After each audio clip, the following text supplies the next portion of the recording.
जादुई टीवी। सुनो, तुम्हारे बाबूजी तो कब के गुजर गए। अब उनका जो सामान है वो पड़े पड़े कबाड़ा हो रहा है। बेच ही दो, कुछ पैसे आ जाएंगी। बात तो सही है। अगले संडे फुर्सत में यही करेंगे। अगले संडे रोहित सारा सामान कबाड़ी को घर बुला के दे देता है। तभी उसकी नजर बाबूजी की पुरानी टीवी पर जाती है, जो इतने सालों तक कूड़े में पड़ी थी, फिर भी चमचमा रही थी। टीवी तो देखो, जैसे एकदम नई हो। हाँ, बाबूजी को टीवी देखना बहुत पसंद था।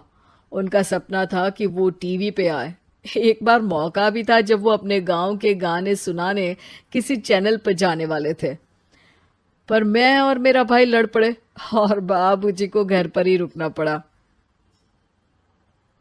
चला के देखें क्या? हाँ हाँ, क्यों नहीं, देख लेते हैं। पर शायद ही चले। बाबूजी ने उस लड़ाई के दिन के बाद टीवी देखना ही छोड़ दिया था। टीवी चालू करने के लिए उसमें केबल वायर लगा दिया जाता है। एक न्यूज चैनल चालू हो जाती है। स्वर्ग की सीढ़ी के रास्ते हैं तीन, तीनों के तीन रास्ते हैं संगीन। पहला रास्ता है सांप की बीन, दूसरा रास्ता घर में बिछा कालीन, तीसरा रास्ता कलकत्ता से चीन। ये क्या बकवास खबर है, कुछ अच्छा लगा दो। अरे आप बोलो तो सही, कोई अच्छी खबर सुना देता हूं।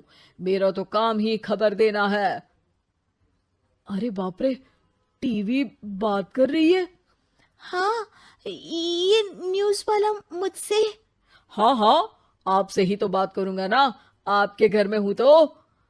अरे, ये सपना है क्या? तुम हमसे बात नहीं कर सकते? अरे सपना नहीं भाई साहब, ये टीवी जादुई टीवी है।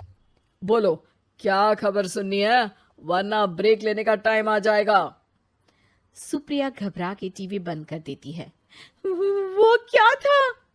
अरे एक बार और चालू करके देखे, फिर से बात करेगा तो चैनल बदल देंगे। सुप्रिया फिर टीवी चालू कर देती है। अरे ऐसा कोई मुंह पे टीवी बंद करके जाता है क्या? मुझे बुरा लगा आपका नेचर।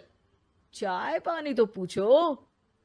सुप्रिया टीवी के बटन से चैनल बदल देती है। अब टीवी पर एक फिल्म चल रही है। अरे ये तो सूर्यवंशम है ना? हाँ, और ये ठाकुर को जहर की खीर दे दी और उसको पता भी नहीं है। ए भाई, खीर मत पीना, उसमें जहर है, मत पीना। ठीक है महाशय, जैसा आप कहें। हाँ। अरे, आपकी बात मान ली, पूरी पिक्चर ही अब तो बदल जाएगी। मतलब ये सच में जादुई टीवी है? तभी वहां कबाड़ी आ जाता है। भैया, टीवी के 150 रुपए दूंगा, चलेगा? अरे 1.5 करोड़ में भी ना दे तुमको ये टीवी हम। अरे 1.5 करोड़ खरीदने को होते तो तुम्हारे घर में ये पानी चाय नहीं पीता, अंबानी या टाटा के घर बैठा कोल्ड कॉफी पीता। रोहित कबाड़ी का हिसाब करके उसे वहां से चलता करता है और अपने भाई शशिकांत को फोन लगा के बुलाता है। शशि थोड़ी ही देर में वहां पहुंच जाता है। क्या हो गया भैया? अरे बाबूजी का टीवी याद है? हाँ हाँ, जिसमें घुसे रहते थे हमेशा वो, और अपने को कुछ नहीं देखने देते थे। अरे वो अब जादुई टीवी बन गया है। भैया, आपकी बकवास करने की आदत अब तक नहीं गई। अरे आपके घर में बच्चे हैं, अब तो बड़ों जैसी बात करो। रोहित जाके टीवी चालू कर देता है। टीवी पर एक जादू का शो हो रहा है जिसमें एक जादूगर है। अब मैं अपनी टोपी में से कबूतर निकालूंगा। श्रिंग ब्रिंग शरिंग बम फोपा फुफी फुफा बाउ। टीवी से कबूतर निकलता है और शशिकांत के सर पर आकर बैठ जाता है। भैया, ये क्या हो रहा है? भैया इसे उड़ाओ। ए कबूतर, जा जा, कबूतर चल निकल। अब मैं टोपी में से सांप। सांप सुनते ही शशिकांत कांप जाता है और भाग के टीवी बंद कर देता है। भैया, सॉरी भैया, मैं समझ गया ये सच में जादुई टीवी है, पर एक बार और ट्राई करते हैं। पर भाभी, कोई दूसरा चैनल लगाओ। हाँ, जिसमें डर ना लगे। सुप्रिया टीवी चला देती है और न्यूज लगा देती है।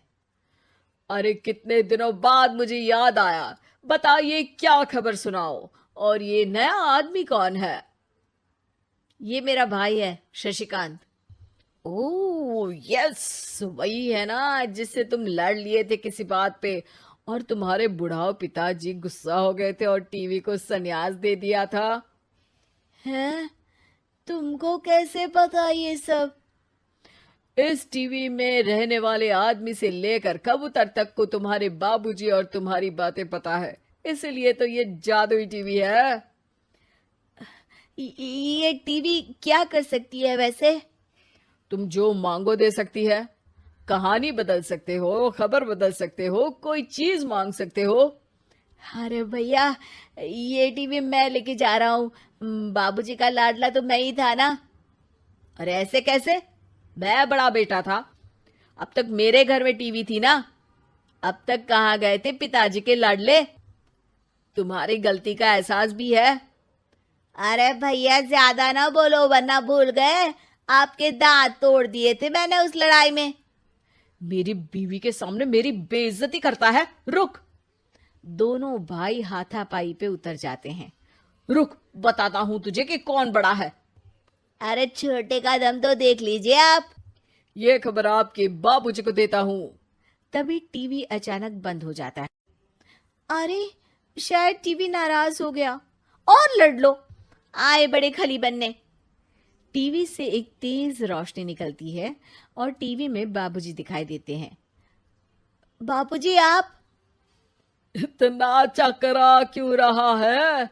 अपने बाप को नहीं पहचानता क्या? ये तो ऐसा ही है बाबूजी। प्रणाम बाबूजी।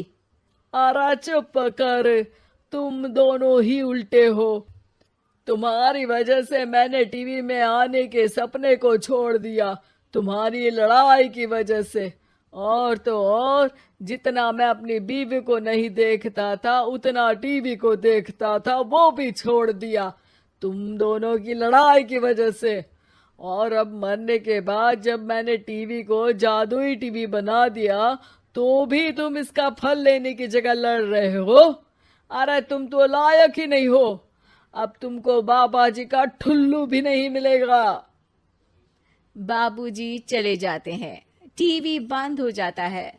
रोहित और शशिकांत गिड़गिड़ा के टीवी के सामने हाथ जोड़ के बाबूजी को बुलाते हैं, पर टीवी सिर्फ धुआं निकालता रहता है।